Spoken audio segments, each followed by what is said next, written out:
Hello, and welcome to Revelations in Grace. Today we're continuing our mini-series on the resurrection of the dead. In the first video, we talked about how the saints of old would wait in a place called Hades until the resurrection. And in the next video, we talked about how the resurrection was their escape from Hades. And in the last video, we talked about how they would need to receive new heavenly spiritual bodies in order to regain consciousness. Well, today we're going to be talking about where they would go in the resurrection. So, as many people have imagined, they think when we're resurrected, we're going to all come and live on earth forever and ever, or a merge of earth and heaven together forever and ever. But the scriptures consistently teach that the saints would actually dwell in heaven forever and ever. God has prepared them a city in heaven. He was preparing them rooms or houses in heaven. And that's where he intended for them to be resurrected unto. So we're going to be looking at some verses for that and what would happen in the judgment.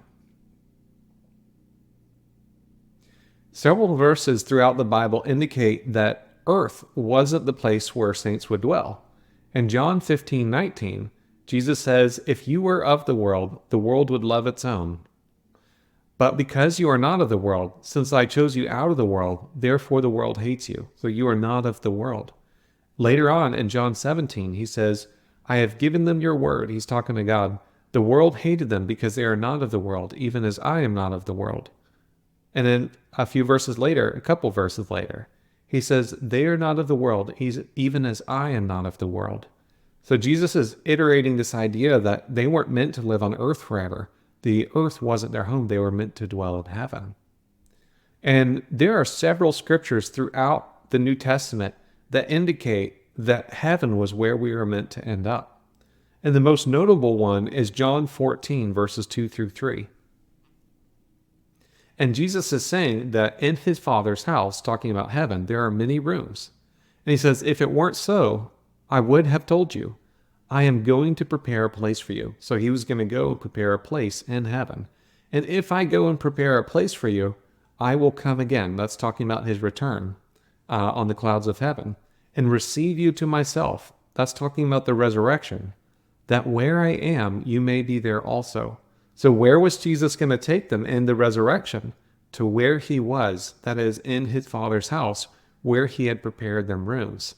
And that's the clearest verse that illustrates that in the resurrection, we were going to ascend into heaven just like Jesus did in his resurrection and live with him forever. And recall that in Romans 6:5, it said we were going to have a resurrection like Jesus. Well, Jesus started off in Hades for 3 days. He was resurrected in a glorious body, and then he ascended into heaven where he remains to this day. And likewise, the saints of old were going to wait in Hades. They were going to be resurrected in glorious spiritual heavenly bodies, like Christ and the angels, and then they were going to ascend into heaven where they were going to dwell eternally. 1 Thessalonians 4:16 through 17 confirms this. "Jesus will descend from heaven with a shout and with God's trumpet, and the dead in Christ will rise first. And we who are alive and who are left will be caught up together with him in the clouds to meet the Lord in the air." And this is interesting because it says, "So we will be with the Lord forever." So they weren't already with the Lord before this event.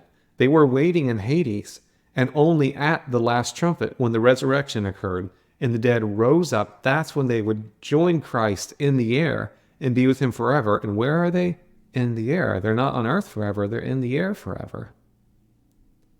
In 2 Corinthians 4:14, it talks about in the resurrection, God would raise the saints up and present us with them, those living and those dead, in Christ's presence, which is powerful because they weren't in Christ's presence before, but when the resurrection happened, they would be in Christ's presence, and that's where they would be forever. And John 17:24, he said, he's praying to God, and he says, "I desire that they also whom you have given me," that is, those who believe in him, "would be with me where I am." Jesus was going to be in heaven, and he wanted the saints to join him in heaven. And he wanted them to see his glory, which God had given him.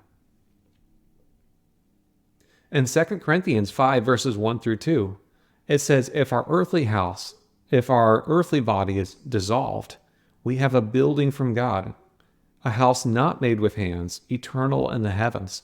You know how Jesus said in John 14 that he was going to go to his Father's house and he was going to prepare them rooms? This is powerful because he's building this not with human hands, but in the heavens. And this was going to be their eternal dwelling. He was preparing them rooms there because that's where they were going to stay forever. Philippians 3:20 confirms, for our citizenship is in heaven. That's where they were meant to live. They were going to be citizens of heaven, not on earth forever, but in heaven forever. Hebrews 11:16 talks about how the saints and martyrs of old desired a better country, a heavenly one, and that God was not ashamed of them to be called their God, for he has prepared a city for them. This is that city in heaven that Jesus said he was going to prepare. That's the city they would receive in the resurrection. And they didn't receive that at the time. It says, God having provided something better concerning us, so that apart from us, they should not be made perfect. That is, the saints of old didn't receive heaven right away. Instead, they had to wait until the new covenant came into effect, and all the saints together at the resurrection would go into heaven together. Peter talks about how there is an incorruptible and undefiled inheritance that doesn't fade away, and it's reserved in heaven for you. So it's waiting in heaven, not on earth, but it's waiting in heaven for you to come up and receive it. So the Bible consistently teaches that in the resurrection, the saints weren't going to dwell on earth forever, but they were going to be ascended into heaven and dwell with God forever in heaven. And in the next video, we're going to look at some of the arguments that people make for a case that the resurrection hasn't happened yet, and how they interpret certain passages to confirm their ideas. And we'll address that before we conclude our final video. But I hope you've enjoyed this series so far, and you stay tuned for the next 2 videos. Thanks for watching.